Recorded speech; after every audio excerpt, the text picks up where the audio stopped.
क्योंकि यह जो मर्यादा है, जो नियम है, ये भगवान शिव शंकर का ही बनाया गया है। अब आप मंदिर में भी जाते हैं, तो मंदिर में जब जाते हैं भगवान का दर्शन करने के लिए, तो सबसे पहले क्या करते हैं? सबसे पहले घंटी बजाते हैं। और घंटी बजाकर क्या करते हैं? आंख मूंद करके, कुछ मांगे या ना मांगे, आपको मंत्र आए ना आए, लेकिन झूठ ही होठ हिलेगा और होठ हिलते रहेगा और आंख बंद हो जाएगा और चुपचाप भगवान का ध्यान करेंगे।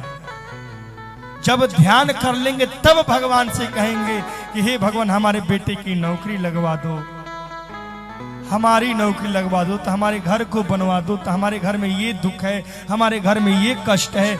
जब आप ध्यान कर लोगे तो ही भगवान को कहोगे। यहाँ तक कि आप विद्यालय में भी जाते हो तो सबसे पहले स्कूल में जब घंटी बजती है तो घंटी बजने के बाद हम क्या करते हैं? आंख मूंद कर भगवान की, माता सरस्वती की हम प्रार्थना करते हैं। तो कोई भी कार्य करने के पहले जब तक किसी की विनती विनोद नहीं करिएगा तब तक आपका काम सिद्ध होने वाला नहीं है। किसी से कुछ मांगना ही है तो पहले उसकी विनती करो, उसकी बड़ाई करो। बगैर बड़ाई किए ही मांग लोगे तो उचित नहीं है। और भगवान भी, चाहे कोई भी, जब भगवान भी प्रसन्न नहीं होंगे, मनुष्य भी प्रसन्न नहीं होगा।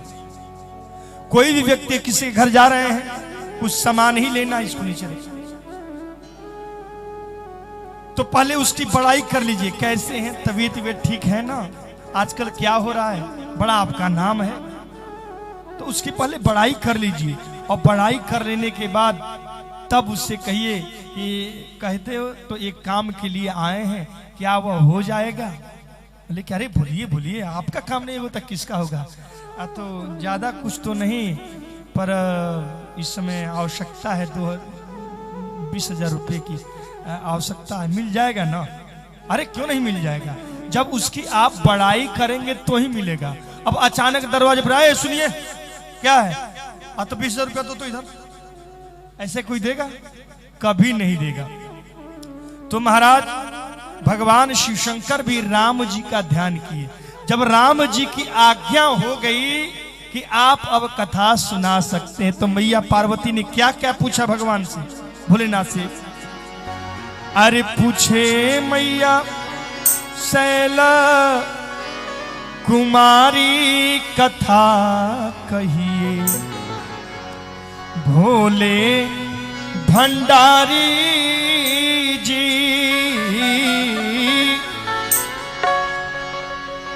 पूछे मैया शैला कुमारी कथा कहिए, भोले भंडारी जी। पूछे मैया शैला कुमारी कथा कहिए, भोले भंडारी। भोले भंडारी, भोले भंडारी,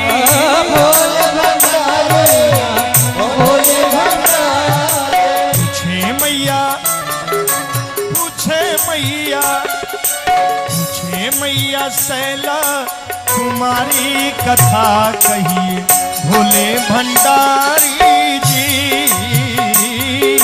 पूछे मैया शैला कुमारी कथा कहिए, भोले भंडारी। मैया ने क्या पहले पूछा चौपाई के माध्यम से? प्रथम सो कारण कहूं विचारी, प्रथम सो कारण विचारे, निर्गुण ब्रह्मा सगुण बपुधारी। निर्गुण ब्रह्मा सगुण बपुधारी। किस कारण ने भगवान ने अवतार लिया, पहले ये सुनाइए। जब ये निर्गुण ब्रह्म है तो निर्गुण ब्रह्म सगुण कैसे हुए? निर्गुण ब्रह्म सगुण कैसे हुए, ये हमें कथा सुनाइए। अरे ब्रह्मा बने, अरे ब्रह्म बने, अरे ब्रह्म बने अवध बिहारी कथा कहिए, भोले भंडारी जी। ब्रह्म बने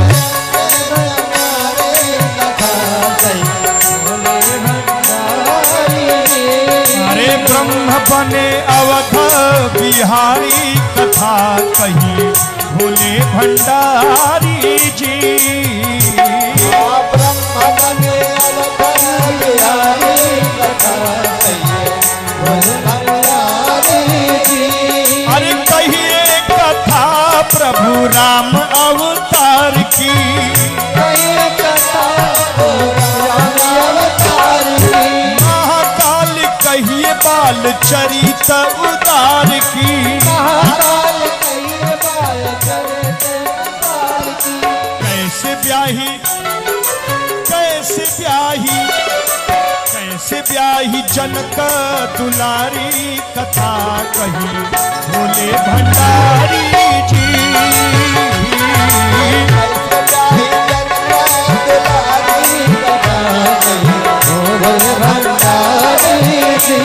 अच्छा, जो निर्गुण ब्रह्म है, जब वो साकार रूप में राम बन करके आए और माता जानकी से विवाह हुआ, तो विवाह होने के बाद कौन ऐसा उन्होंने दोष किया, कौन ऐसा उन्होंने अवगुण उनमें था कि जिनके कारण उन्हें राज्य छोड़ना पड़ा। माता पार्वती कैसे पूछ रही हैं, दोष कवन राज तजे सरकार जी, दोष कवन राज सरकार जी। कहिए बनवास राम चरित उतार जी, कहिए बनवास राम चरित उतार जी।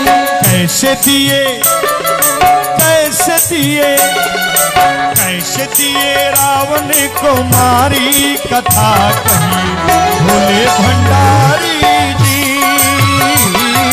कैसे दिए रावण को मारी कथा कहिए भोले भंडारी जी। राजा रामचंद्र जी की कहिए प्रभु लीला, राजा रामचंद्र जी की कहिए प्रभु लीला। मेरे नाथ विश्वनाथ शंभु सुखशीला, तेरे नाथ विश्वनाथ शंभु सुखशीला। कैसे धाम कैसे धाम कैसे धाम गए हैं खरारी कथा कही भोले भंडारी जी। कैसे धाम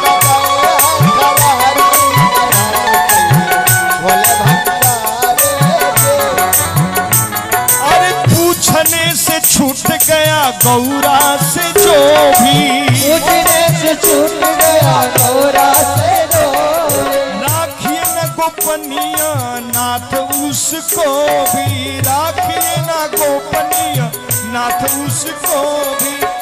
हे नाथ, अगर जो मैं प्रश्न पूछ रही हूँ मुझ में कहीं अगर भूल हो जाए वो प्रश्न पूछने में, तो वह भी आप कहिए जो आप जानते हैं, मुझे अपना समझ करके कहिए। शरण में अरे शरण में अरे शरण में आपके शिकारी कथा कही भोले भंडारी जी। शरण में आपके शिकारी कथा कही भोले भंडारी जी। पूछे मैया शैल कुमारी कथा कही भोले भंडारी जी। तुम्हारी कथा पूछे मैया शैल कुमारी कथा कही भोले भंडारी जी। पूछे मैया तुम्हारी कथा भंडारी जी।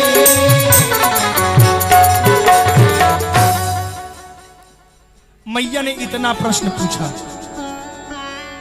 तो पूछे हूँ रघुपति कथा प्रसंगा, सकल लोक जग पावनी गंगा। मैंने उस दिन कहा था कि दो प्रकार की गंगा, एक गंगा से हम लोग का मोक्ष होता है, स्नान करने जाते हैं। वो गंगा कहां से, तो भगवान श्री नारायण के चरण से जो गंगा निकली, और भगवान शिव के जटा होते हुए और हरिद्वार होते हुए जो प्रयागराज में पहुंचती हैं, एक वो गंगा और दूसरी गंगा जो भगवान शिव के मुख से निकली। तो भगवान शिव के मुख से कौन गंगा है? तो राम कथा ज्ञान गंगा। तो उस गंगा से कोई कोई ही मुक्ति पाता है, जो नहाएगा वही मुक्ति पाएगा। अगर यहां से हम प्रयास करेंगे, बहुत कुछ प्रयास करेंगे, प्रयत्न करेंगे, तो गंगा स्नान कर पाएंगे या नहीं कर पाएंगे कोई भरोसा नहीं है।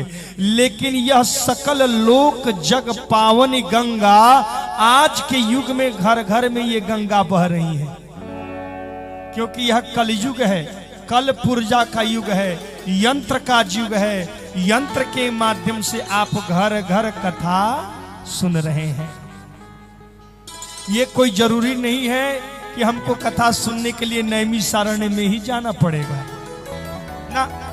आप घर में बैठे बैठे ज्ञान गंगा बह रही हैं, आप घर में ही बैठ करके कथा सुन सकते हैं। और ये सारे लोगों को पावन करने वाली कथा है,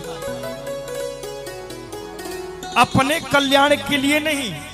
माता पार्वती अपने कल्याण के लिए नहीं, जगत कल्याण के लिए कथा प्रसंग पूछ रही है।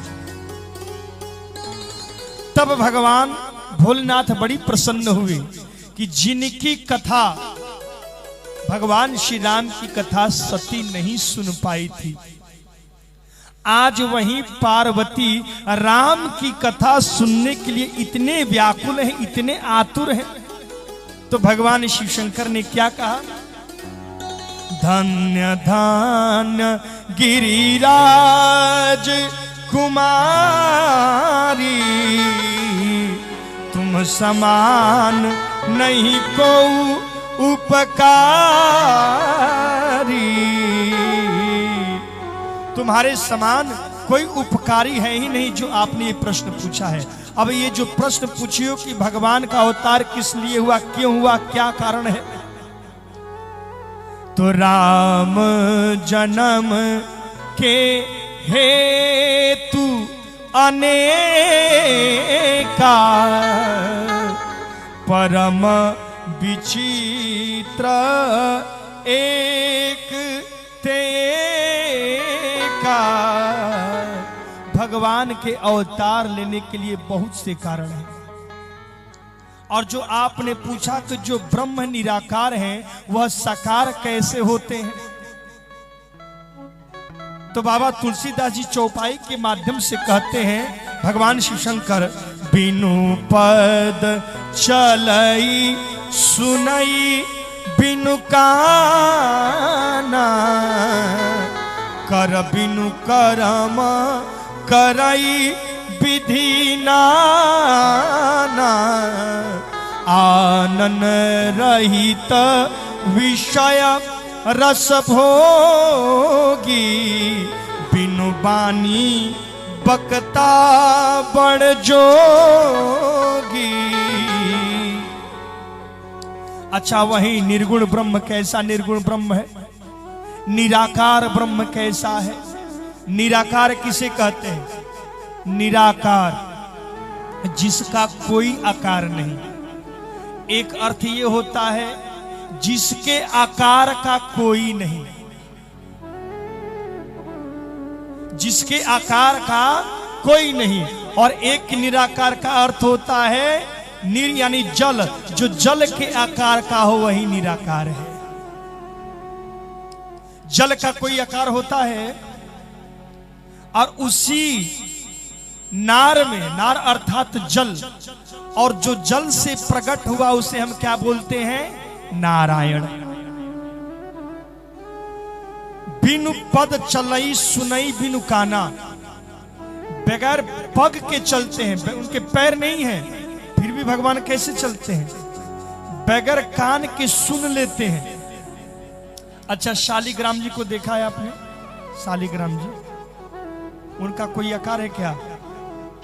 लेकिन भक्त उनके पास भाव से जब जाता है तो उनसे जो कुछ मांगता है भाव से, तो क्या उनको नहीं मिलता है?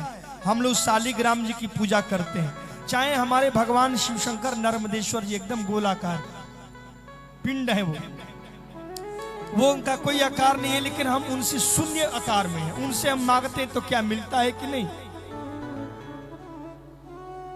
तो महाराज बिना कानों के वो सुन लेते हैं और उनके हाथ नहीं है, फिर भी कर्म करते हैं, पूरे सृष्टि का सृजन पालन और संहार भी करते हैं।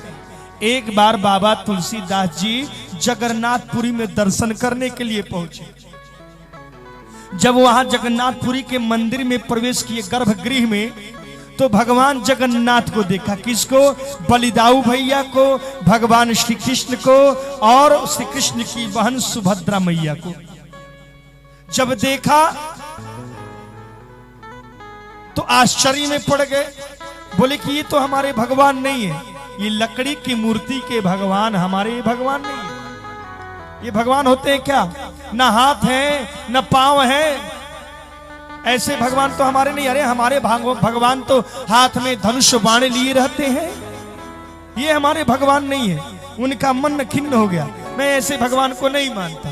बाबा तुलसीदास जी जगन्नाथ मंदिर में भगवान का दर्शन करने के लिए गए थे, लेकिन उनका मन खिन्न हो गया और बाहर चले आए।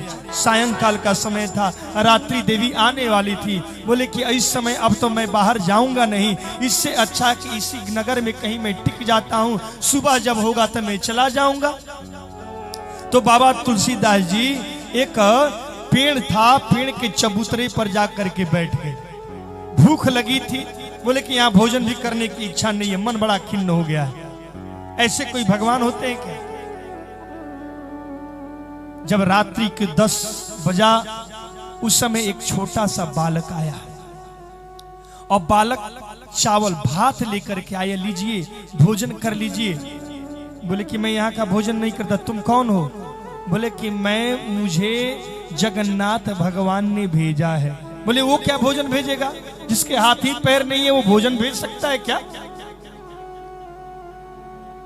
उस बालक ने कहा कि जिसके हाथ नहीं है, पांव नहीं है, तो आपने श्री रामचरितमानस की इस चौपाई को मिटा दीजिए, क्योंकि आपने ही तो लिखा है। बोले क्या लिखा है? बिनु पद चलई सुनई बिनु काना,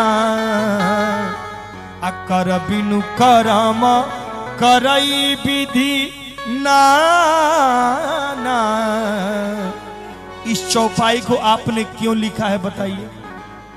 आप यहां करें कि भगवान के हाथ पांव नहीं है, हमारे भगवान नहीं, हमारे भगवान के तो हाथ में धनुष बाण है, सुंदर दिखते इनके दोनों हाथ दोनों पैर हैं। और आप इस चौपाई में तब इस चौपाई की इस महामंत्र को क्यों लिखा है? या तो हम मिटा दें, नहीं तो आप जाके मिटा दीजिए। अब तुलसीदास जी बड़ी सोच में पड़ गए। बोले कि देखिए, यह जगन्नाथ भगवान ने ही आपको भात खाने के लिए भेजा है, आप भात खाइए। बोले कि आपका नाम क्या है?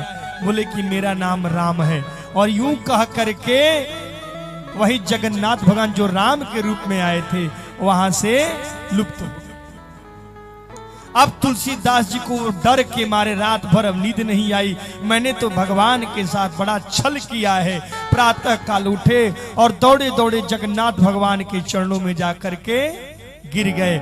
जो ही चरणों में गिरे तो महाराज वहीं हमारे बलिदाऊ भैया लक्ष्मण के रूप में दिखने लगे और जगन्नाथ भगवान श्री राम के रूप में धनुष बाण लिए हाथ में दिखाई दिए। और सुभद्रा मैया जो थी वही क्या सीता के भेष में दिखाई देने लगी। बोलिए सियावर रामचंद्र की जय। तो उन्हीं के नाम से, तुलसीदास जी के नाम से आज भी जगन्नाथपुरी में जाइए तो तुलसी चौरा के नाम से स्थान वहां विख्यात है। आप जब भी जाइए जगन्नाथपुरी में दर्शन करने के लिए तो तुलसी चौरा जरूर जाइए। और तुलसीदास जी का एक मठ है जिस मठ का नाम है बछड़ता मठ। तुलसीदास जी का बछड़ता मठ है, उसमें जाइएगा तो आपको भात ही खाने को मिलेगा। बोलिए सियावर रामचंद्र की जय। अब ये निराकार ब्रह्म साकार कैसे हो सकते हैं? तो देवी पार्वती को समझाया कि आप जल लाइए, और इस जल को हमने, जल अर्थात निराकार, इसको हमने कमंडल में रख दिया। जब इस जल को कमंडल में रखा तो ये जल किसके आकार का हो गया? कमंडल के आकार का हो गया। इसी जल को ले आकर के एक गिलास में रख दीजिए तो गिलास के आकार का हो जाएगा। इसी जल को ले जाकर के आप किसी डेगची में रख दीजिए, भगोना में रख दीजिए, चाहे जिस पात्र में रखिएगा उसी पात्र में वह जल बदल जाएगा। और वही जल ले जाकर के फ्रीजर में रख दीजिए तो महाराज सुबह तक वह आकार में ढल जाएगा, साकार में दिखने लगेगा। भगवान हमारे वही हैं, दिखते नहीं, अदृश्य हैं, लेकिन जब आप भगवान की भक्ति करोगे। अच्छा, ये बल्ब है, इसमें आप करंट बिजली कहीं नहीं देखते, लेकिन जब आप विवेक बुद्धि रूपी आप दोनों प्लस माइनस कनेक्शन को जोड़ते हो तो उसमें बल्ब जलने लगता है कि नहीं? अभी तक आपको करंट उसमें नहीं दिखाई दे रहा था, अदृश्य था, लेकिन जो ही उसमें बल्ब लगाया वह दिखने लगा। जो निराकार था वो साकार के रूप में दिखने लगा। वह भगवान आपको वैसे ही, आप दूध देखिए, दूध में घी दिखाई देता है, कैसे दिखाई देगा? दूध में कहीं घी नहीं दिखाई देगा, लेकिन उसी को गर्म करके और थोड़ा सा मंथन करिएगा तो क्या होगा? घी ऊपर आ जाएगा। तो भावना रूपी मंथन, भाव रूपी मंथन जब करिएगा तो वही निराकार साकार रूप में दिखाई देने लगेंगे। वह निराकार ब्रह्म कौन है? आपने निराकार ब्रह्म को, परम ब्रह्म परमेश्वर को आपने सोचा कि ये है कौन? तो आपने ओम देखा होगा, ओम लिखा हुआ।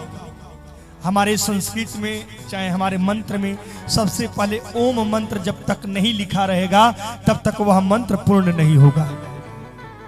कोई मंत्र के पूर्व ओम का प्रयोग किया जाता है, और कितने मंत्रों के बाद पहले ओम और उसके बाद ओम का प्रयोग किया जाता है ताकि संपुट हो जाए। महामृत्युंजय मंत्र ही पढ़ते हैं जो बीजोक्त मंत्र को पढ़ते हैं, बीज मंत्र को, तो पहले भी ओम का प्रयोग करते हैं और बाद में भी ओम का प्रयोग करते हैं। महामृत्युंजय मंत्र, मृत्युंजय मंत्र नहीं, तो उसमें भी हम संपुट करते हैं। तो ओम है क्या? तो ओम के ऊपर जो बिंदु होता है वही निराकार ब्रह्म है, परम ब्रह्म परमेश्वर, जिसका कोई आकार नहीं है। वह स्वयं प्रकाश है। क्या है? स्वयं प्रकाश है। और उस बिंदु के जो नीचे चंद्राकार लगा हुआ है वही ब्रह्म है। पर ब्रह्म के बाद क्या होता है? ब्रह्म होता है। यानी जब वो स्वयं प्रकाश है तो उसका प्रकाश चारों तरफ फैलेगा, तो वही चंद्राकार जो है प्रकाश है, वही प्रकाश फैलाता है। अब विचार करिए, उसमें 3 चंद्रा आकार के कारण एक बड़ी ऊ की मात्रा बनी हुई है। बड़ी ऊ की मात्रा, 3 चंद्राकार मिलाने से एक बड़ी ऊ की मात्रा बनी हुई है। तो ये 3 चंद्राकार क्या है? वही ईश्वर है। ईश्वर कौन है? तो साकार रूप में आइए, ब्रह्मा विष्णु महेश, जो 3 चंद्राकार से एक बड़ा ऊ की मात्रा बना हुआ है। तो ऊपर का जो ऊ है ना, ऊपर का चंद्राकार लकीर के नीचे, और सबसे बड़ा ऊपर वाला जो चंद्राकार है वह क्या है? वह सतो रूपी, सतो गुणीय भगवान श्री नारायण है। भगवान श्री नारायण है। और उसके बाद जो नीचे वाला जब छोटा ऊ बनता है, नीचे वाला जो चंद्राकार बनाते हैं वो कौन है? तो वो रजो रूपी रजोगुणी ब्रह्मा है। और पीछे जो पूछ जैसा लगा रहता है ना चंद्राकार, वो कौन है? तो तमोगुणी भगवान शिव शंकर है। ईश्वर के 3 गुण हैं, सतोगुणी, रजोगुणी और तमोगुणी। ये 3 गुण होते हैं। यही ईश्वर सबके अंदर चल रहे हैं, सबके अंदर चल रहे हैं, हर कण कण में विराजमान है। अगर उसमें ईश्वर का निवास ना हो तो महाराज उसका सर्वनाश निश्चित है। जैसे ये शंख, ये घंटी नाम लिए, ये ग्रंथ, उसी प्रकार ये स्वर, जो आपके अंदर स्वर आदान प्रदान हो रहा है वो क्या है? ई स्वर। यही जो स्वर चल रहा है, जो आपको जीवित करके रखे हैं भगवान, वही ईश्वर आपके अंदर चल रहे हैं। दिखाई तो नहीं दे रहे हैं ना, ये ईश्वर आपके अंदर नहीं दिखाई दे रहे हैं, लेकिन इन्हीं को प्रकट करना कैसे नहीं दिखाई दे रहे हैं? जैसे मृगा के नाभि में कस्तूरी होता है, मृगा के नाभि में कस्तूरी है और वो अपने आप को पहचान नहीं पाता कि सुगंध कहां से आ रहा है। जब नाभि में वही कस्तूरी पक जाता है तो सुगंधित होता है, तो वह बन बन भटकता है और वहां बहेलिया आता है और एक बाण मारता है, वह मृगा वहीं मूर्छित हो जाता है। तब उसे ज्ञात होता है कि महाराज मेरे ही नाभि में कस्तूरी था और मैं बन बन भटक रहा था। जल में मीन पियासी, मोहे सुनी सुने आवत हांसी। अब कैसे भगवान दिखाई देंगे? तो कबीर दास जी कहते हैं कि घूंघट का पट खोल रे तोहे पीव मिलेंगे। जब घूंघट का पट खोलेंगे, जब गुरु शरण में जाएंगे, गुरु की कृपा होगी, मंथन करेंगे, तब आपके भगवान दिखाई पड़ेंगे। बोलिए सियावर रामचंद्र की। तो यही निराकार ब्रह्म साकार रूप में आते हैं। भगवान के अवतार लेने के बहुत कारण है। तो महाराज पहला कारण है, जय और विजय को जो सनकादिकों ने श्राप दिया था। अच्छा, छोटे मोटे व्यक्ति, एक विधायक एमपी एमएलए के साथ में रहने वाले व्यक्ति को अहंकार हो जाता है कि नहीं? मोदी जी हैं और मोदी जी के साथ में रहने वाला पीए को अहंकार हो जाता है, उसको घमंड हो जाता है कि मैं मोदी जी से कम हूं क्या? मोदी जी से कोई ज्यादा कुछ नहीं कहेगा, लेकिन मोदी के पीए से ज्यादा लोग कहेंगे। जोगी जी से ज्यादा डायरेक्ट कोई नहीं कहेगा, लेकिन जोगी जी के पीए से जरूर कहेंगे। हो जाता है ना। तो किसी अधिकारी के साथ रहने वाला, बोलिए संत जी महाराज की जय। तो जो अधिकारी होते हैं, तो अधिकारी को अहंकार नहीं होता, लेकिन अधिकारी के संग रहने वाले को अहंकार हो जाता है। लोग कहते हैं क्या हो, हाथी के कान पर चढ़े हो, उनको अहंकार हो जाता है। तो एक बार की बात है, साक्षात आदि शक्ति जगदम्बा महालक्ष्मी जी भगवान नारायण से मिलने के लिए क्षीर सागर में गए। उनका तो अधिकार है। अब भला कोई एक पत्नी अपने पति से मिलने जा रही है, तो होमगार्ड रोकेगा? नहीं, आप नहीं जा सकती। क्यों भाई? तो अभी हमारे जो मालिक हैं सो रहे हैं। तो आपको होमगार्ड पर गुस्सा आएगा कि नहीं? आपको बस में होगा तो उसको नौकरी से निकलवा देंगे, नहीं तो मार सकते हैं, नहीं तो आप उसके जो भी आपके साथ बदतमीजी की है वो जा करके अपने मालिक से कहेंगे। अब लक्ष्मी मैया की भौहें थोड़ी टेढ़ी हुई, उनको बर्दाश्त नहीं हुआ तो जा करके भगवान नारायण से कहें, भगवान जी आपके जो 2 द्वारपाल है ना, इन लोग को बड़ा अहंकार हो गया है, इन लोग का घमंड समाप्त कैसे होगा? हम आ रहे थे तो इन लोगों ने हमें रोका आने के लिए, आपका दर्शन करने के लिए। भगवान ने कहा घबराइए मत, समय आने दीजिए।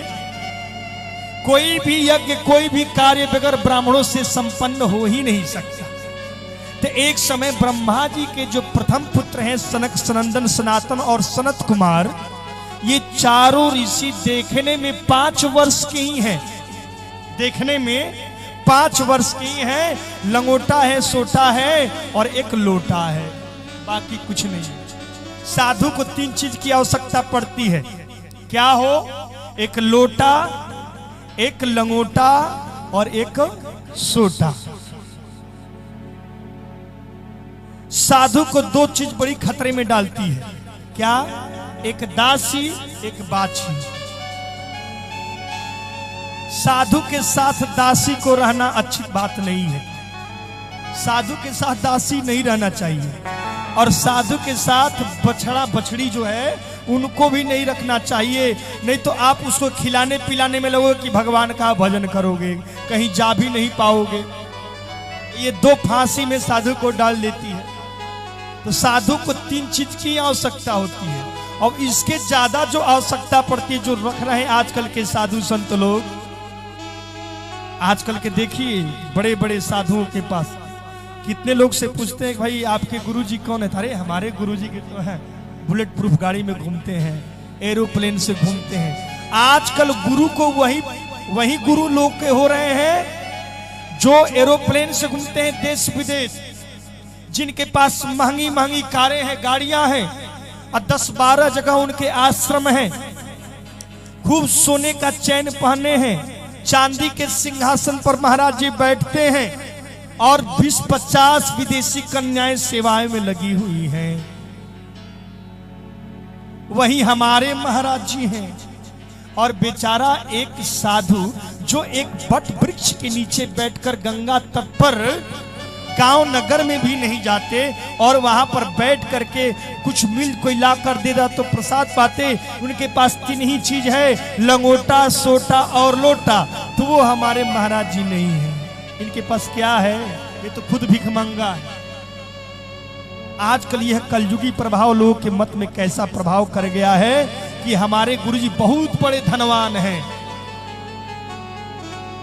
धनवान देख करके लोग गुरु को बना रहे हैं। बोलिए सियावर रामचंद्र की।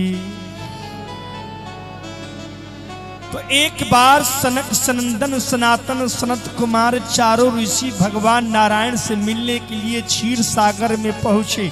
2 द्वारपाल जय और विजय ने रोकाए। कहां जा रहे हो बालकों? क्या काम है तुम्हारे यहां? बोले कि मैं भगवान नारायण का दर्शन करने के लिए जा रहे हूं। अरे आप लोग कभी खेलने खाने का समय, जाओ खेलो। लेकिन द्वारपालों को भी तो समझना चाहिए कि साधारण बालक नहीं है। जो इतने छोटे बालक अपने तपोबल के द्वारा यहां बैकुंठ में आ सकता है, तो ये साधारण बालक नहीं है। तो वहां अपमान तो नहीं करना चाहिए, लेकिन अहंकार जब घमंड हो जाता है ना, तो बुद्धि और विवेक दोनों समाप्त हो जाते हैं। बोलिए सियावर रामचंद्र की जय। वह व्यक्ति परम स्वतंत्र होता है, जो चाहे वही करता है, उसका परिणाम बड़ा बुरा होता है। जय विजय ने फटकारा और कहा कि चले जाओ। तो 3 बार फटकारा है जय विजय ने सनकादिक ऋषियों को। तब सनकादिक ऋषियों की भौहें टेढ़ी हुई और क्रोध आया। जब क्रोध आया तो क्रोधित होकर के श्राप दिए कि तुम लोगों ने हमें सभी ऋषियों को 3 बार अपमान किया है, इसलिए मैं तुम्हें श्राप देता हूं कि 3 जन्म तक तुम असुर योनि में जन्म लोगे। उसी समय भगवान नारायण आए। देखे कि ब्राह्मण देव यहां खड़े हैं, तो ब्राह्मणों के चरणों में भगवान श्री नारायण गिर गए। अच्छा, कोई भी व्यक्ति जाए लेकिन भगवान से सैया से उठ करके खड़े नहीं होते हैं, लेकिन जब ब्राह्मण को देख ले भगवान तो उठ के खड़े हो जाते हैं। पर ब्राह्मण होना चाहिए। ब्रह्म जानाती थी ब्राह्मण, जो ब्रह्म को जानता हो, जो ब्रह्म का जप तप करता हो, जो उन्हीं के भजन सत्संग में लगा हो, वही ब्राह्मण है। एक जन्मना जायते ब्राह्मण, एक कर्मणा जायते ब्राह्मण। जो एक कर्म से ब्राह्मण है और एक जन्म से ब्राह्मण है। माता पिता ब्राह्मण है, उनके गर्भ से मेरा जन्म हुआ तो मैं ब्राह्मण हूं, और हमारा कर्म भी ब्राह्मण है तो मैं सबसे उत्तम ब्राह्मण हूं। लेकिन हम जो है ब्राह्मण के कुल में हमने जन्म लिया, लेकिन काम हम चांडाल का कर रहे हैं, तो क्या वह ब्राह्मण पूजनीय है? लेकिन हाँ, एक मायने से देखा जाए तो वह ब्राह्मण पूजनीय कहाँ है। अब जैसे मान लीजिए कि एक नगर हो, उस नगर में एक ही ब्राह्मण हो और मांस मदिरा इत्यादि का सेवन करता हो, क्योंकि सतयुग में सतयुगी ब्राह्मण हुए, त्रेता में त्रेता युगी ब्राह्मण हुए, द्वापर में द्वापर युगी ब्राह्मण हुए और कलयुग में कलयुगी ब्राह्मण हुए। मांस मदिरा का सेवन करता हो और उसके गांव में किसी व्यक्ति की एक मृत्यु हो गई हो, तो उसका श्राद्ध इत्यादि कराने के लिए कौन से ब्राह्मण को बुलाएंगे? क्या उस गांव में कोई सबसे निम्न वर्ण का हो और वह साधु बन गया हो, पंडित बन गया हो, उसी से वह कर्मकांड श्राद्ध कराएंगे, या जो मांस मदिरा का सेवन ब्राह्मण करता है उसको? कुछ भी है, उसी को बुलाएंगे, क्योंकि वह उसी का कर्म है। हमारे घर परिवार चाहे किसी के यहाँ कोई मरता है तो श्मशान पर जब ले जाते हैं तो वहां ब्राह्मण मुख में अग्नि दिलवाता है या डोम मुख में अग्नि दिलवाता है? डोम दिलवाता है। जो जिसका कर्म है वही करना है।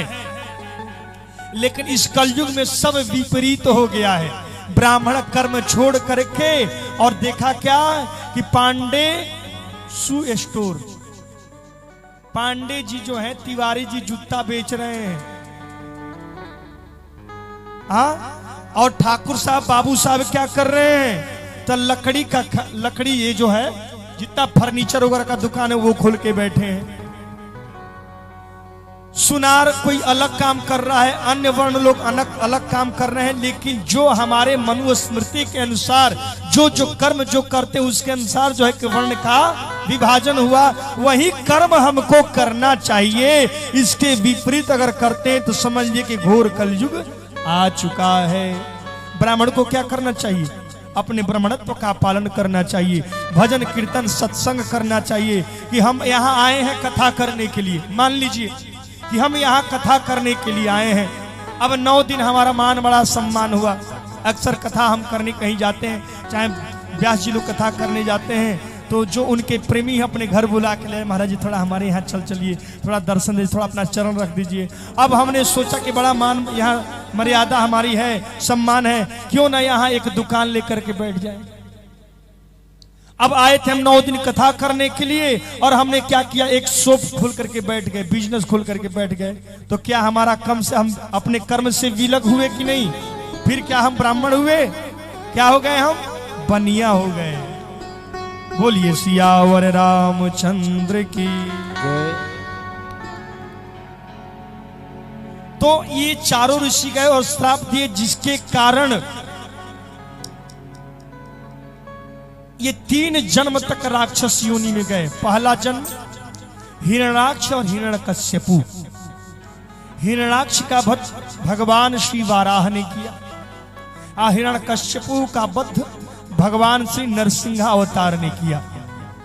दूसरा अवतार रावण और कुंभकर्ण, जिसे प्रभु श्री राम ने अवतार लेकर के वध किया। और तीसरा द्वापर युग में दंतवक्त्र और शिशुपाल, जो भगवान श्री कृष्ण अवतार में आकर इन दोनों का वध किए। बोलिए सियावर रामचंद्र की जय। दूसरा अवतार भगवान शिव शंकर ने वर्णन किया। ये पूरी कथा इसमें नहीं है। ये श्री रामचरितमानस क्या है? सिर्फ सूत्र है।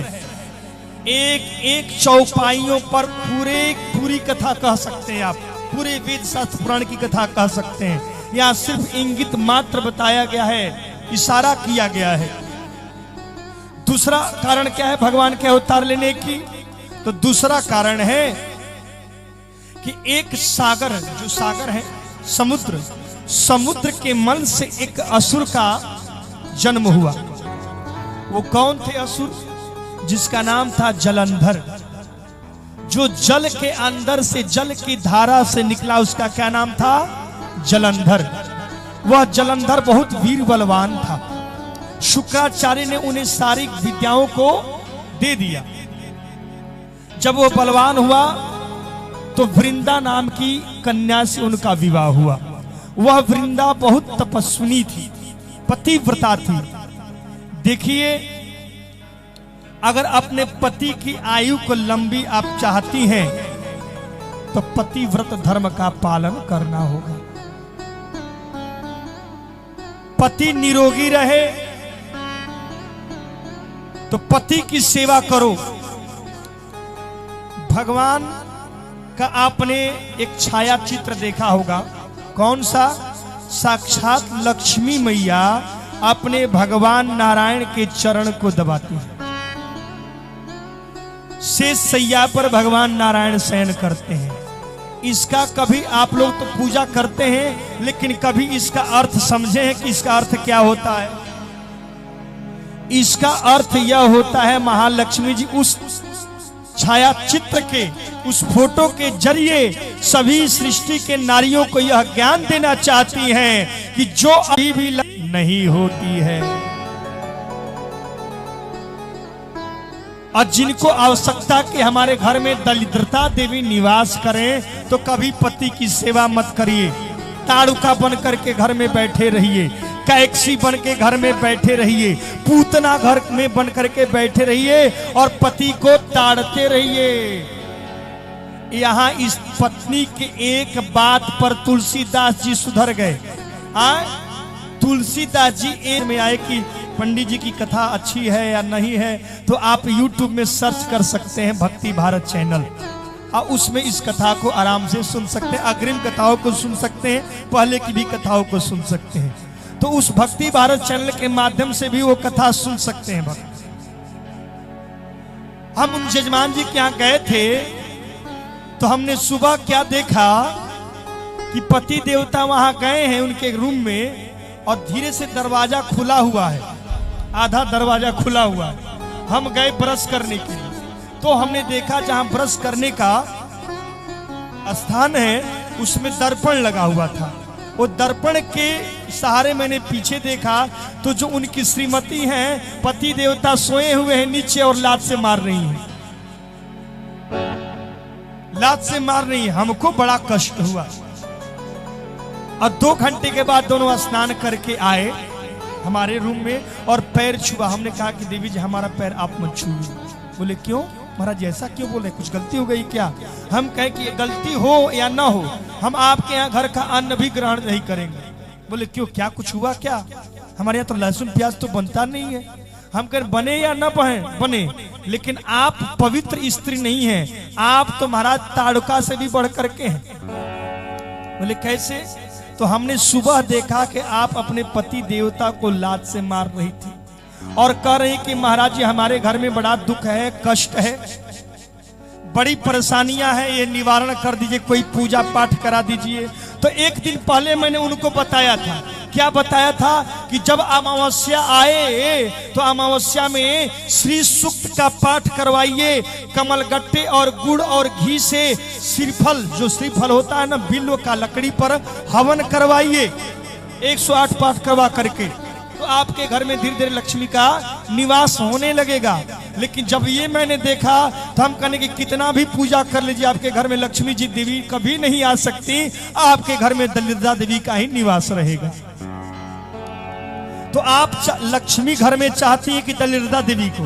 आप लोग हाथ उठा के बताएंगे कौन कौन माता यहाँ भगवान के सामने बताएंगे अपने घर में लक्ष्मी देवी को चाहती हैं?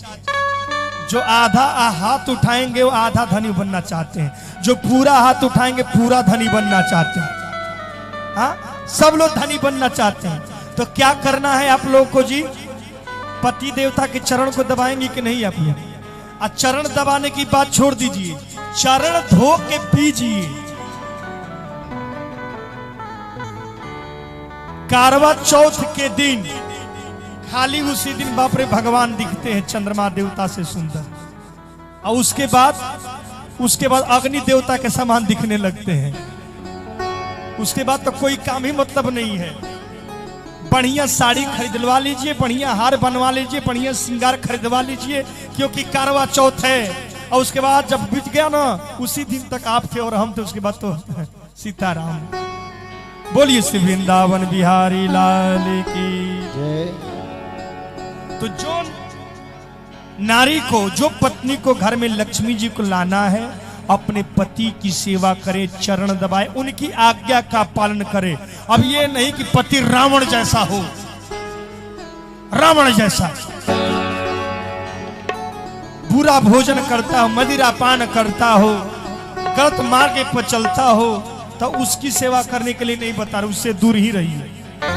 हाँ, अगर आपके पास सामर्थ्य है तो देवी रत्नावली, देवी विद्योत्मा की तरह अपने पति को सुधार दीजिए। बोलिए सियावर रामचंद्र की। तो महाराज वह पतिव्रता थी कौन? जिनका नाम था वृंदा। वृंदा से विवाह हुआ तो उसके पतिव्रता के कारण पति जो उनके थे जलंधर बहुत बलवान हुए, बड़ी तपस्वी हुए। यहाँ तक कि सृष्टि के जितने भी देवी देवता थे सब भय से कांपते थे। ब्रह्मा जी ब्रह्मलोक छोड़ के चले गए, शिव जी शिवलोक छोड़ के चले गए, इंद्र स्वर्ग छोड़ के चले गए, सभी सुमेरु पर्वत के गुफा में जाके छुप गए। यहाँ तक कि भगवान नारायण भी अपना क्षीर सागर छोड़ के गए, गायब होने वाले थे। अच्छा, ये वृंदा देवी कौन है भगवान नारायण की? ये जलंधर कौन है? तो भगवान नारायण कहाँ रहते हैं और लक्ष्मी देवी कहाँ से आई हैं? तो लक्ष्मी देवी कहाँ से आई है? तो सागर की पुत्री हैं, सागर में से आई है, समुद्र में से। समुद्र मंथन जब हुआ था तो, और उसी सागर में से कौन आया है? जलंधर। उसी सागर में से कौन आया? शंखासुर। लक्ष्मी के भाई का नाम क्या है? शंखासुर। लक्ष्मी के भाई का क्या नाम है? जलंधर। और लक्ष्मी जी के भाभी का नाम क्या है? वृंदा। तो आपने जीजा जी पर अटैक कर दिया, आक्रमण। अब जीजा जी ने देखा नहीं, भगवान नारायण ने देखा, तो अपने लक्ष्मी जी को बोले कि तुम अपना भाई संभालो, हम तो चल रहे हैं यहां। भगवान भाग खड़े हुए। अब ब्रह्मा विष्णु महेश तीनों ने मिलकर मीटिंग किया कि इस असुर का संहार कैसे हो। शंकर जी ने कहा कि मैंने इसके पास कई बार गया और युद्ध भी किया, लेकिन मैं परास्त होकर के आ गया, इतना बलवान है। ब्रह्मा जी ने कहा कि हम तो हमारे युद्ध करने के लिए सिर्फ ब्रह्मास्त्र है, लेकिन वो भी ब्रह्मास्त्र मांग लिया है, हम युद्ध कैसे करें?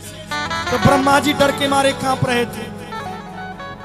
तो भगवान नारायण से कहा गया कि आप ही कोई ना कोई उपाय कर सकते हो, क्योंकि छल करने का ढंग आप ही के पास है।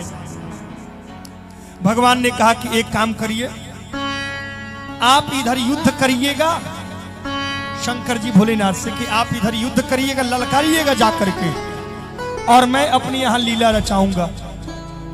जो ही भगवान शिव शंकर जलंधर के दरवाजे पर गए और इधर माता वृंदा जो है अपनी पति की आरती उतार रही थी जलंधर की, तभी भगवान शिव शंकर ने ललकारा। क्या ललकारा? क्या है जलंधर, तू घर में महल में बैठा है अपनी पत्नी के पास, अगर हिम्मत है, तेरी माता ने अगर दूध पिलाया है तो आकर के मुझसे युद्ध कर। अच्छा विचार कर लीजिए, पहले की माता क्या पिलाती थी? क्या पिलाती थी हो? दूध। तो लड़का बड़ा ज्ञानी विद्वान बलवान होता था, अपने स्तन का दूध पिलाती थी। अब की माता क्या पिलाती है हो? बोतल। दूध घोलो, बोतल लड़का को पिला दो मुंह में। अब बचपन में ही बच्चा बोतल पकड़ लिया है तो बड़ा होगा तो बोतल पकड़ेगा कि नहीं? आए? सही बात है कि नहीं? बचपन में जब माता ने ही बोतल पकड़ा दिया तो बेटा बड़ा होगा। पहले के लोग जब झगड़ा करते थे तो कहते थे आप तेरी माँ ने अगर दूध पिलाया था हमसे युद्ध कर, हमसे लड़ाई कर। अब के लोग क्या करते हैं, आज तेरी माता ने अगर बोतल पिलाया तो दो चार हाथ लड़के देख। अंतर हो गया। बोलिए सियावर रामचंद्र की। भगवान शिव शंकर ने जब ललकारा, जलंधर समझ गया कि ये महादेव है, फिर से युद्ध करने के लिए आए हैं।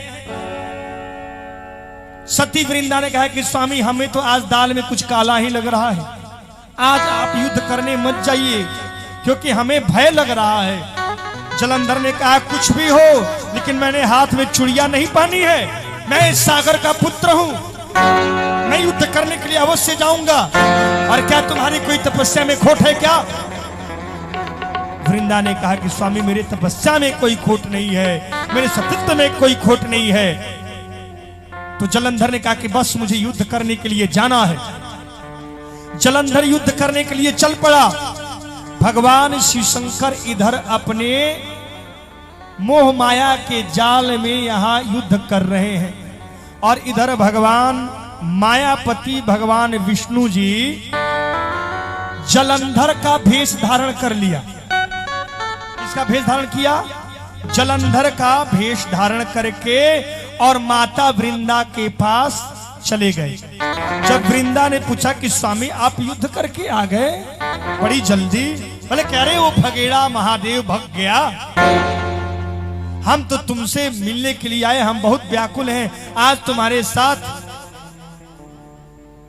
शयन करना चाहते हैं। देवी रति ने कहा कि देवी वृंदा ने कहा कि प्रभु आपके अंदर क्या कामदेव और रति प्रवेश कर गए हैं क्या?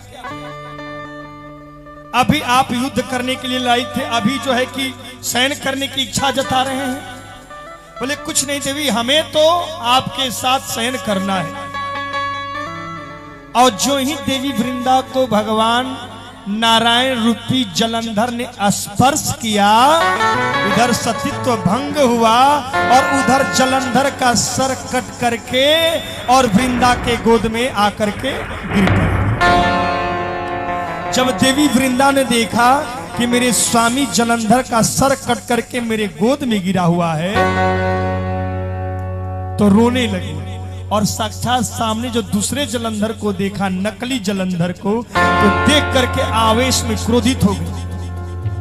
और क्रोध होने के बाद उन्होंने कहा कि तुम भगवान विष्णु, क्या तुमको हमारे ऊपर दया नहीं आई और तुमने हमारे साथ छल किया? जा मैं तुम्हें श्राप देती हूं। जिस तरह से मैं विरहन अपने पति के वियोग में दुखित हूं ना, उसी तरह आप भी दुखित रहोगे और आपके पत्नी का हरण होगा। और दूसरा श्राप ये दे दी कि आपका हृदय पत्थर के जैसा है, आपका हृदय काला है, आप आज से एक पत्थर बन जाओगे। तो वहीं शालिग्राम जी पत्थर बन गए भगवान विष्णु। इधर नारद जी ने जब देखा लीला, तो दौड़कर महालक्ष्मी जी से कह दिया, हे महालक्ष्मी, आप जाकर के देखो, आपकी भाभी जो है ना, आपके पति को श्राप देकर के पत्थर बना दिया। तो लक्ष्मी जी भी दौड़े दौड़े गई और अपने भगवान नारायण को जब देखा काला पत्थर, तो देख कर के उन्हें क्रोध आया।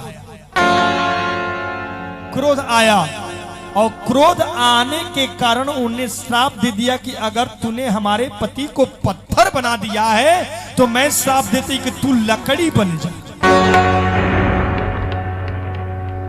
तो वही लकड़ी कौन है? वृंदा नाम की तुलसी नामांकित कर दिया गया। इसीलिए आप देखिए वृंदावन में जाइए तो तुलसी का वन अर्थात वृंदावन। भगवान ने कहा देवी लक्ष्मी से कि हे लक्ष्मी, आपको अपने देवी अपने भाभी को श्राप ऐसे नहीं देना चाहिए, यह तो हमारी ही लीला रची हुई है। ये जो जलंधर है कोई और नहीं है, ये मेरा ही अंश है। और हे देवी, ये जो वृंदा है ना, ये कोई और नहीं है, ये तुम्हारी ही अंश है। अब जो नास्तिक व्यक्ति होंगे वो ये कहेंगे कि देखिए ना, भगवान नारायण ने एक पर नारी को सतीत्व को भंग किया, लेकिन वो जलंधर कोई और नहीं थे, ये नारायण के ही अंश थे। और वो जो थी वृंदा, ये महालक्ष्मी जी की ही अंश थी। यही समझना है। तो भगवान नारायण ने कहा कि देखो वृंदा, मैंने आपको स्पर्श किया है, अर्थात मैं पतित पावन हूं, मैंने आपको पवित्र किया है, लेकिन आज के बाद मैं तुम्हारे ही कारण पवित्र होऊंगा। हे देवी, हे तुलसी, हे वृंदा, भले ही मैं पत्थर हूं, लेकिन कोई अगर भक्त कितना भी पूजा पाठ और 56 भोग लगा दे, लेकिन जब तक तुलसी का पत्ता मेरे ऊपर नहीं चढ़ेगा तब तक वो भोग मैं ग्रहण नहीं कर सकता। बोलिए श्री वृंदावन बिहारी लाल की। इसके कारण जो वृंदा मैया है, तुलसी मैया है, वो क्या है जी? विधवा है। क्या है? विधवा है। उनका एक ही समय विवाह होता है। कब? जब हमारे भगवान विष्णु का विवाह तुलसी मैया से होता है। किस दिन? तो जिस दिन कार्तिक में एकादशी के दिन तुलसी विवाह होता है ना, उसी दिन भगवान नारायण और तुलसी का विवाह होता। उसी दिन सिंदूर और चुनरी इत्यादि माताएं बहनें लगाती हैं, और जितना साल भर जो होता है उनको सिंदूर नहीं लगाना चाहिए। क्या लगाना चाहिए? सफेद चंदन लगाना चाहिए। एक ही दिन सिंदूर लगाओ, खूब चुनरी पहनाओ, साड़ी पहनाओ। उसी के दिन से, समय से देवता भगवान नारायण उठ जाते हैं और लगन बढ़ा जाता है। उसी समय से विवाह शादी होने का लगन का मुहूर्त बन जाता है। बोलिए सियावर रामचंद्र की।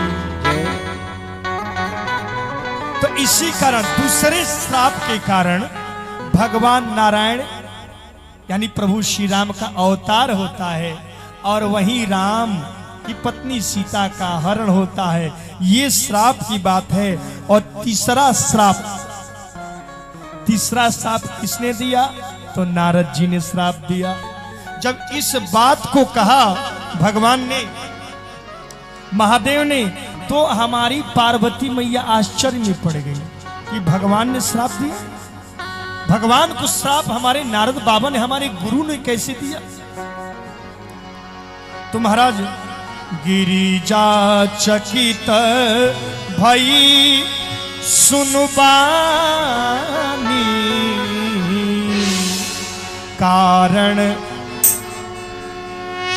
पार्वती मैया चकित हो गई कि हमारे नारायण को हमारे गुरुजी ने श्राप दिया। और यही सोच करके पार्वती मैया ने भोलेनाथ से पूछा, कारण कवन शाप मुनि दीना, कारण कवन शाप मुनि दीना, अपराध रमापति कीन्हा, अपराध रमापति कीन्हा, अपराध रमापति कीन्हा, अपराध रमापति कीन्हा।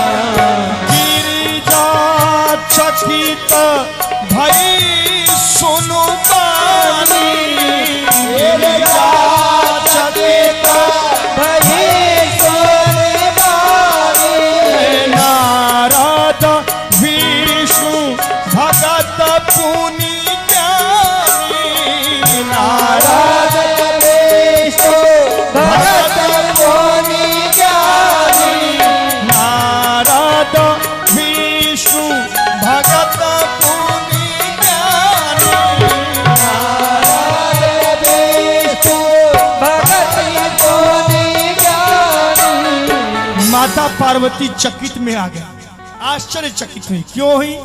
जब ये सुना कि महाराज की कारण कौन श्राप मुनि दीन्हा, साक्षात नारायण को नारद जी ने श्राप दिया।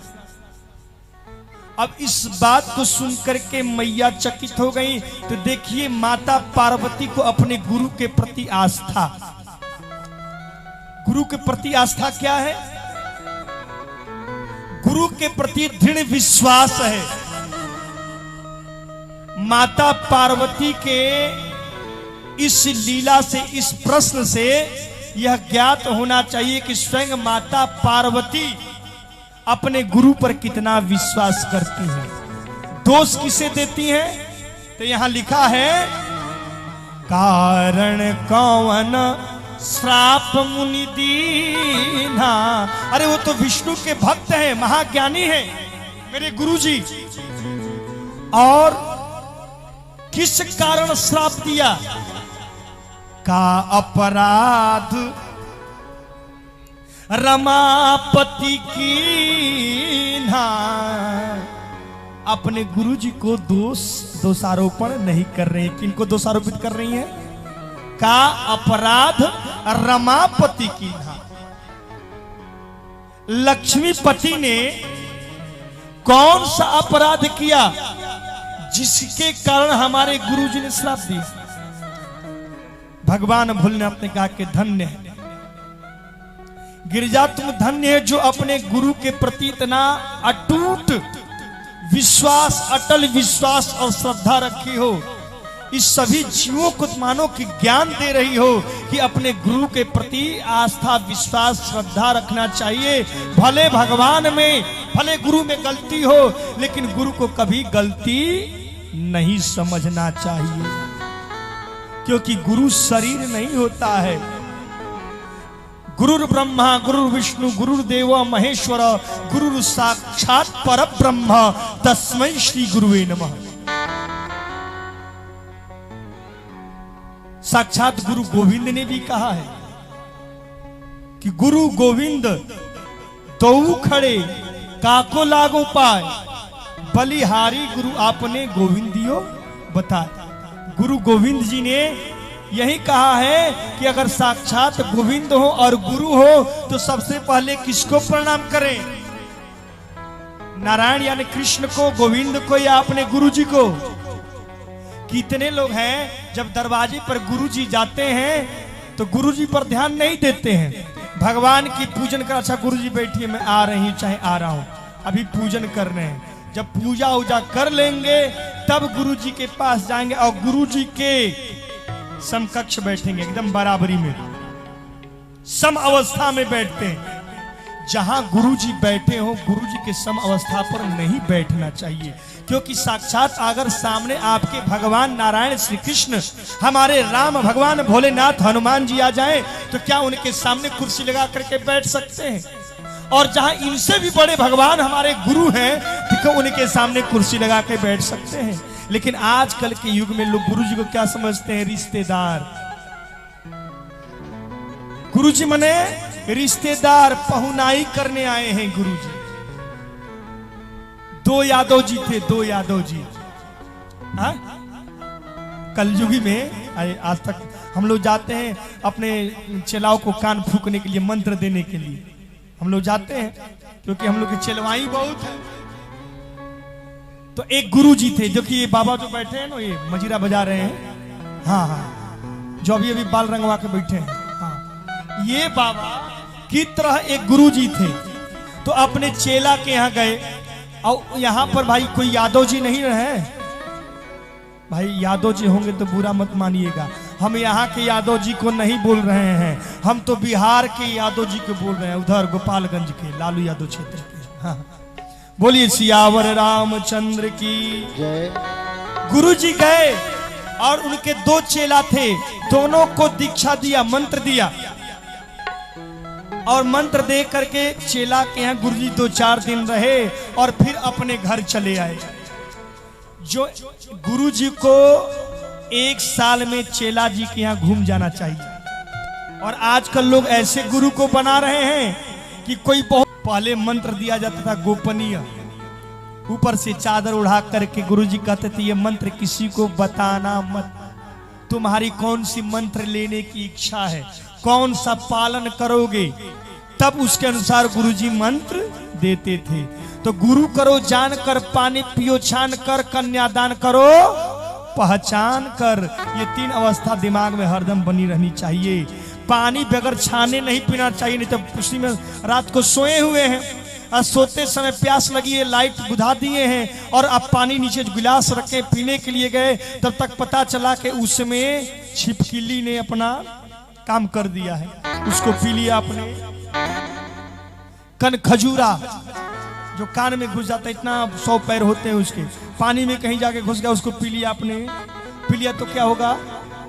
इसलिए पानी पियो छान कर, आ गुरु करो जानकर, गुरु को जान लीजिए किस विचार से, किस चरित्र से, किस भाव में है, इनके बारे में पूरे विचार सोचे तब उनको गुरु बनाइए। और बेटी का विवाह किसी के यहाँ करना है तो उनके घर में, आजकल तो नेट के माध्यम से लोग देखते हैं कि इनके घर में ये पढ़ा लिखा ये है, इतना उम्र है, इतनी लंबाई है, इतनी छोटाई है, इतने पढ़ाई की है, ऐसे लोग देख करके विवाह कर रहे हैं। अब बाद में छूटा छुट्टी हो जाता है। तो इसीलिए कहते हैं गुरु करो जानकर, पानी पियो छान कर, और कन्यादान करो पहचान कर। तो जैसे आप गुरुजी को खोजते हो कि गुरुजी बढ़िया होना चाहिए, सदगुरु मिलना चाहिए, तो उन गुरुओं को भी खोजना चाहिए कि हमें सद शिष्य मिलना चाहिए। कोई आकर के कहां से आया, ऐरा गैरा नत्थु खैरा, हमने शिष्य बना लिया, अब वहीं गुरुजी बाद में जाके गड़बड़ हो जाते हैं। बोलिए सियावर रामचंद्र की जय। तो ये गुरुजी आए और मंत्र दे दिया, और 1 साल के बाद उनकी इच्छा हुई, और गुरु उसी को बनाना चाहिए जो एक बार गुरुजी हमारे साल भर में अपना चरण रज हमारे घर में रख दें। अब गुरुजी बना लिया, एक घर में फोटो रख लिया। अब गुरुजी कभी जन्म जन्मांतर बीत गए, गुरुजी कभी लौट के आए ही नहीं, ना विवाह में आए, ना शुभ कार्य में आए, ना तिलकोत्सव में आए, ना कोई जन्मोत्सव में आए, गुरुजी कभी आए ही। ऐसा गुरु रखने से क्या फायदा भाई, है कोई लाभ? जो गुरुजी आ सके, जैसे वशिष्ठ जी आए, विश्वामित्र जी आए, गर्ग जी आए, उसी प्रकार गुरुजी भी हमारे घर में आए, और उनके चरण को मैं धोऊं, प्रक्षालन करूं, चरणोदक पान करूं, और घर में छिड़कवाऊं, तब न आने का आनंद आएगा गुरुजी का, तो हमारे घर में कल्याण होगा। अब ये गुरुजी थे, बोले कि 1 साल बीत गया, चलो चेलाराम के यहाँ थोड़ा घूम जाए, तो अपने चेला के यहाँ गए। तो उसके बीच में दोनों चेलाओं ने बंटवारा कर लिया था घर का, 1 साल के अंदर ही बंटवारा कर लिया। यहां तक कि घर का जो मेन दरवाजा है उसको भी गिर दिया आधा आधा।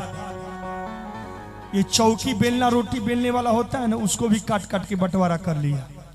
ये जो मसाला पीसने वाला होता है ना, सिलवट लोढ़ा क्या बोलते हैं उसको भी तोड़ तोड़ करके बंटवारा कर लिया। पहले लोग ऐसे ही बंटवारा करते थे। हाँ था, जो है कि पिताजी के समय का जो बड़ा थाली है परात, उसको भी फाड़ फाड़ के आधा बंटवारा कर लो भाई। पहले ऐसे बंटवारा होता था। घर आंगन सब घेर दिया गया, यहां तक कि अपना दरवाजा भी बांट लिया गया। और सब बांट लेने के बाद हुआ कि भाई सब तो बट ही गया, गुरुजी को भी बांट लेते हैं। तो गुरुजी को कैसे बांटा जाए? तो दोनों ने अपने में निर्णय कर लिया कि गुरुजी का दायां वाला हिस्सा बड़े भाई का, और गुरुजी का बायां वाला हिस्सा छोटे भाई का।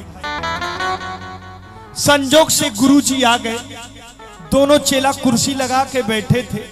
जो ही गुरुजी आए, दोनों चेला ने गुरुजी को देखा, गुरुजी ठहरिए। बोले बात क्या है भाई, ये दोनों चेला लोग ऐसे काहे बोल रहे हैं गुरुजी के साथ?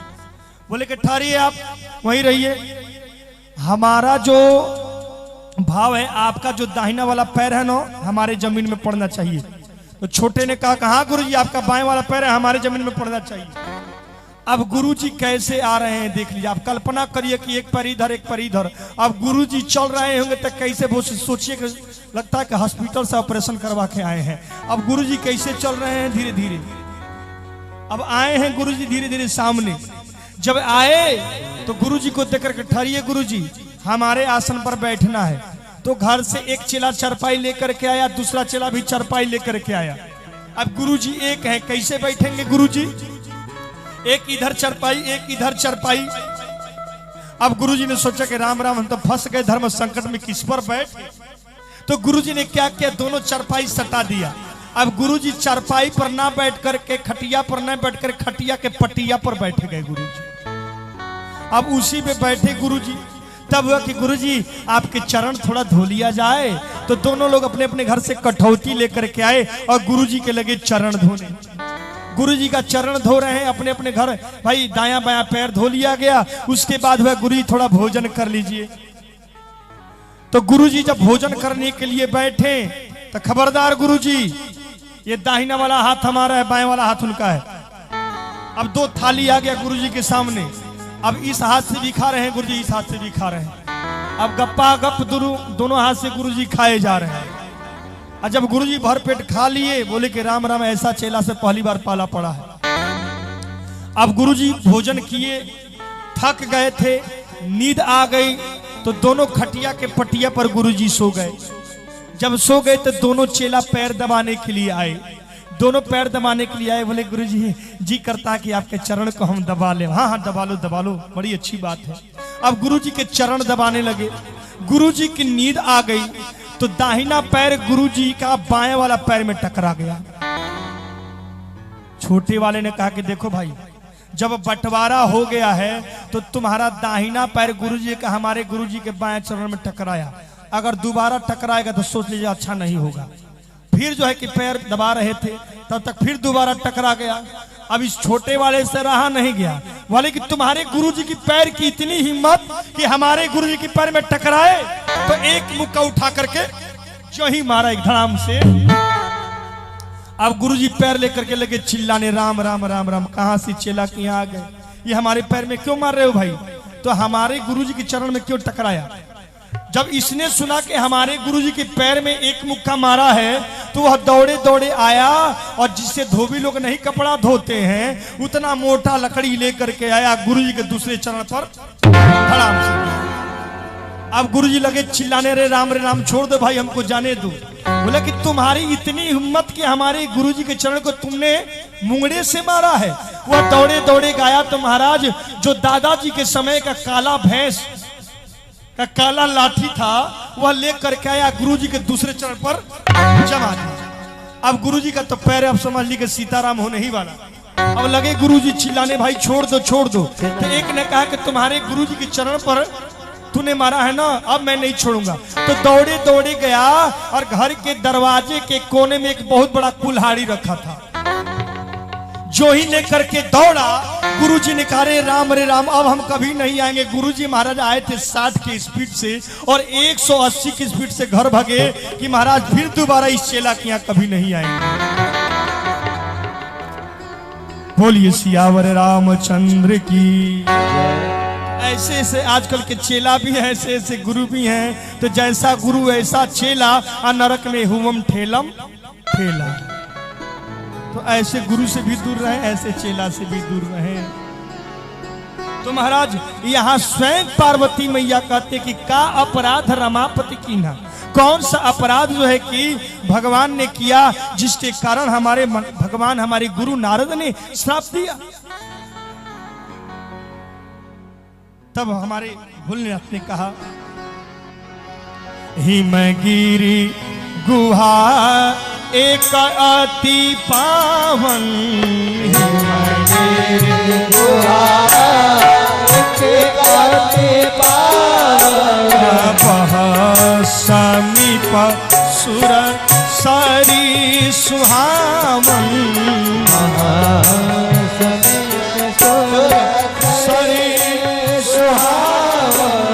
सुमिरत हरि शपगति बाधी, सुमिरत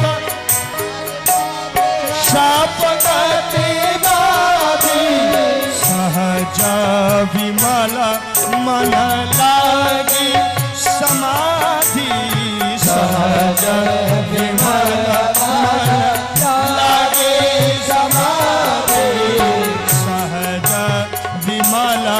मन लागी समाधि, सहज विमल मन लागे समाधि। हिमगिरी गुहा एक अति पावन हिमालय पर्वत है और इस हिमालय पर्वत पर एक बार बाबा नारद जी भ्रमण करते करते गए और उसी हिमालय पर गंगा मैया भी बह रही है। एक तो हिमालय और दूसरे में 3 प्रकार की वायु, शीतल मंद सुगंध, ये 3 प्रकार की वायु है। वहां हवा चल रही है और हिमालय पर्वत हो, चारों तरफ खूब सुंदर सुंदर उद्यान हो, पुष्प इत्यादि लगे हो, सुंदर सुंदर फलदार वृक्ष हो और वहां पर सभी पक्षियां कलरव कर रही हो और गंगा मैया का श्राव वहां से गंगा मैया प्रवाहित हो रही हो, तो उस समय आपका मन क्या होगा? मन ये होगा कि यहीं पर पिकनिक मनाते हैं। जो संसारी पुरुष है वो क्या सोचेगा कि यहीं पिकनिक मनाते हैं, यहीं पर थोड़ा सा फोटो ले लेते हैं। उसको क्या बोलते हैं जी, ऐसे अपने तरफ फोटो जो खींचते हैं, सेल्फी। हाँ सेल्फी ले लेते हैं, थोड़ा सारा दुनिया में दिखा देते हैं, तो सेल्फी लोग लगते हैं लेने। लेकिन जो भगवान का भक्त होगा वो सोचेगा कितना सुंदर रमणीक जगह है, यहाँ पर तो भगवान का भजन करने का अच्छा समय है।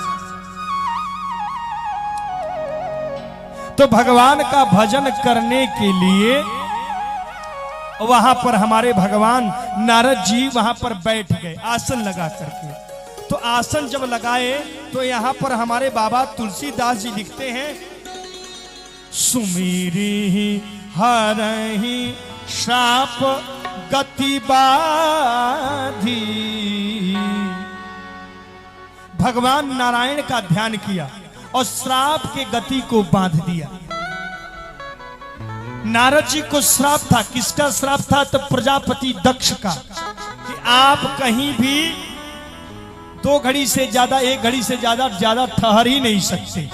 लेकिन जहां नारायण का नाम होता है ना, वहां श्राप का कोई वश चलता नहीं है। महाराज वहां तो महाकाल आकर के रक्षा करते हैं, तो काल की गणना कौन करे? जहां महाकाल ही का आप जप कर रहे हैं तो काल की गणना क्या करना है? तो बाबा नारद जी अपने उस श्राप के गति को बांध दिया। किसके प्रबल से, किसके प्रताप से? तो नारायण के नाम से। अगर आपको कोई कष्ट है, किसी का बद्दुआ लग गया है, तो क्या करना चाहिए? जा करके सत्संग में बैठना चाहिए, कथा में बैठना चाहिए, मंदिर में बैठना चाहिए, भजन में बैठना चाहिए।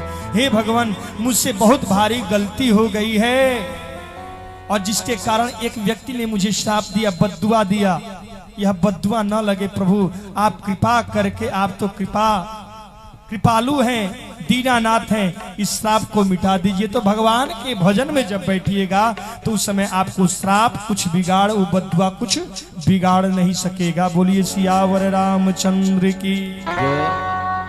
तो महाराज ये जब भगवान का ध्यान करने लगे तो ध्यान करते करते करते समाधि में लीन हो गए। अब समाधि में बैठे तो किसी ने जा करके कह दिया, किनसे?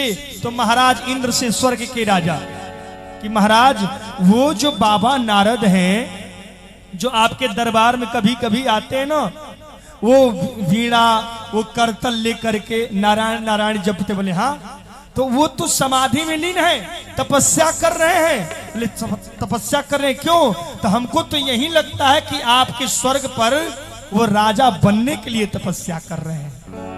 इसीलिए कोई भी व्यक्ति पूजा पाठ कर रहा है, कोई भी व्यक्ति अपने आसन, बगैर आसन का पूजा नहीं करना चाहिए। भोजन और पूजन बगैर आसन का नहीं करना चाहिए। कितने लोग अपने घर में, उनका घर फर्श का है तो फर्श पे ही लोग बैठ जाते हैं और भोजन करना शुरू कर देते हैं। बगैर आसन का भोजन नहीं करना चाहिए और बगैर आसन का पूजन भी नहीं करना चाहिए। कितने लोग वहां घर में मंदिर ऊंचा बना दिए, मूर्ति ऊपर रख दिए हैं और खड़े होकर के पूजा करते हैं।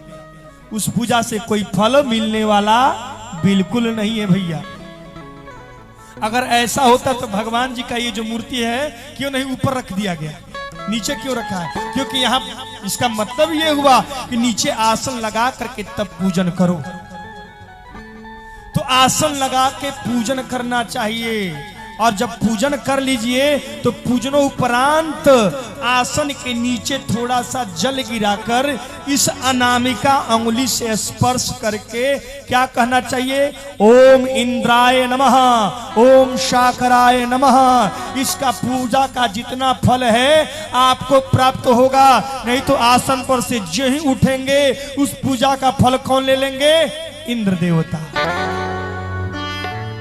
क्योंकि उनको भय बना रहा था कि पूजा कहीं हमारा सिंहासन छीनने के लिए तो नहीं कर रहा है। तो इंद्र महाराज को ये भय हो गया।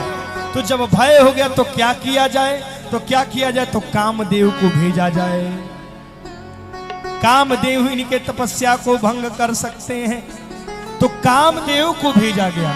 तो कामदेव ने क्या किया, रंभा आदि जितनी अप्सराएं हैं सभी को लेकर के चल पड़े। वहां पर तो पहले से ही शीतल मंद सुगंध 3 प्रकार की हवा चल रही है, पुष्प इत्यादि चारों तरफ खिले हुए हैं, फल से लदे वृक्ष हैं, गंगा मैया नदी बह रही हैं, और तो भी जाकर के वहां पर उन्होंने वसंत ऋतु का आवाहन किया। वसंत देव का, वसंत देव के आने से जीव के अंदर वासना की जागृति होने लगती है। और फिर जहां रंभा आदि, तो वो लोग इतना नृत्य हाव भाव दिखाई, लेकिन हमारे नारद जी पर कोई प्रभाव पड़ने वाला नहीं था। लेकिन महाराज यहां पर तो जब सब थक गए, तब हमारे कामदेव ने अपना प्रभाव डाला और पूरा शक्ति लगा डाला, पूरे शक्ति का प्रयोग कर दिया। लेकिन महाराज नारद जी की तपस्या भंग नहीं हुई। तब अंत में क्या किया, कामदेव ने सोचा कि लगता है कि हमारे पूरी शक्ति का मैंने प्रयोग किया, जो भगवान शिव शंकर पर प्रयोग किया आज इन पर भी प्रयोग कर रहा हूं, इसका कोई प्रतिफल मिलने वाला नहीं है। तब उन्होंने क्या किया, कामदेव नारद जी के चरणों में गिर गए और लगे ऊंची ऊंची लंबी लंबी बड़ाइयां करने, विनती करने। कोई व्यक्ति अगर आपको न मानता हो, नहीं विचार करता, तो उसकी खूब बड़ाई करिए ना, रोज बड़ाई करिए, खूब उसकी बड़ाई करिए। आज तो बड़ा अच्छा लग रहे हैं भैया, भले वो कैसा भी व्यक्ति हो, वाह क्या सुंदर कपड़ा लग रहा है, क्या सुंदर चेहरा है। अच्छा ये जो बाल बनवाए कहाँ बनवाया, आपका बाल बहुत बढ़िया है, अच्छे लग रहे हैं। अब रोज उसकी बड़ाई करिए ना, देखिए ना वो आपका दुश्मन भी होगा तो आपके साथ बैठेगा रोज। आइए चलिए चाय पी लीजिए, आइए कुछ खा लीजिए। अरे अरे 2 दिन से दिखाई नहीं दे रहे हो भाई, चलो पकौड़ी खा लो, चलो समोसे खा लो। क्या बड़ाई करोगे तो बड़ाई करने से शत्रु भी मित्र बन जाता है। बोलिए सियावर रामचंद्र की। भयऊ न नारद मन कछुरोषा, कही प्रिय बचन काम परितोषा। जब बड़ाई करने लगा कामदेव तो नारद जी की आंखें खुली। जो ही आंखें खुली तो महाराज जहां अंदर राम थे, अच्छा कामदेव से करोड़ों सुंदर हमारे प्रभु श्री राम जी है ना, श्री राम जी हैं, लेकिन फिर भी एक कामदेव की बात को कैसे नारद जी ने सुन लिया। हालांकि राम को हृदय में बैठा करके बैठे हैं, समाधि में लीन है, फिर भी एक कामदेव, करोड़ों कामदेव से सुंदर राम को हमारे नारद जी ने त्याग करके और कामदेव पर दृष्टि क्यों डाली? जानते हैं क्यों? यही डाली कि महाराज कितना भी आपके पास धन दौलत रुपया पैसा सोना चांदी हो, ये जितने भौतिक वस्तुएं हो, उस भौतिक वस्तुओं के जगह पर कभी तपस्या पूजा न करो, कभी नहीं करना चाहिए। क्योंकि जहां भौतिक वस्तु होंगे वहां वासना की जागृति होगी। इसलिए भगवान शिव शंकर कहां रहते हैं? श्मशान में। ज्ञान कहां टिकता है? वैराग्य के पात्र में।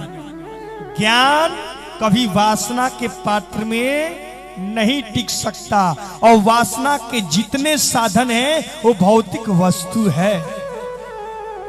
तो ये 3 प्रकार की वायु, ये फल, ये फूल, ये सुंदर पर्वत, ये वृक्ष, ये पक्षियां, ये देख करके इन्होंने तपस्या करना शुरू किया था।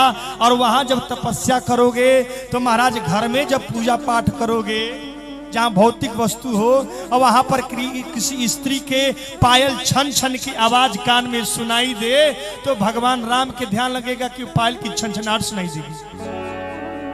विचार करिए क्या सुनाई देगा? भगवान के प्रति ध्यान टूट करके और उस पायल की तरफ आवाज, चूड़ी की तरफ आवाज, नाती की आवाज, पोते की आवाज आपको कान में गूंजने लगी। ध्यान कर रहे हैं भगवान का, तब तक नाती आया और दादाजी के गोद में बैठ गया। दादाजी मुझे चॉकलेट चाहिए। हो गया काम। जिस लड्डू गोपाल जी का ध्यान कर रहे थे वो आपके घर का गोपाल आ गया और अपने उस गोपाल जी को नेपाल में छोड़ करके अब बेटे को भोपाल लेकर के जा रहे हो चॉकलेट खरीदने के लिए। इसलिए भौतिक स्थान पर तप करने का कोई फल नहीं मिलता है। इसलिए पूजा पाठ में कहा गया है कि महाराज आप जा करके शिवालय में पूजा करते हैं, गंगा तट पे पूजा करते हैं, पीपल वृक्ष के नीचे पूजा करते हैं और गौशाला में पूजन करते हैं, तो जो घर में पूजन करते हैं उसके कई गुना फल आपको उस शिवालय में मिलता है, उस गंगा स्थान पर मिलता है, उस वृक्ष के नीचे मिलता है, उस गौशाला में मिलता है। बोलिए सियावर रामचंद्र की जय। इसीलिए राम के प्रति विचार व्यवहार उनका हट करके काम के प्रति दृष्टि गई। आज जब काम के प्रति दृष्टि गई तो काम ने उनका बहुत बड़ाई किया। धन्य है महाराज, आप तो भगवान भोलेनाथ से भी बड़े हैं, आप तो भगवान से भी बड़े हैं। बोले कैसे? तो महाराज आपने काम को जीत लिया और वहां जब काम को जीत लिया तो नारद जी की जब आंखें खुली तो वहां पर कामदेव को देखकर क्रोध होना चाहिए। तो कामदेव ने कहा कि हमको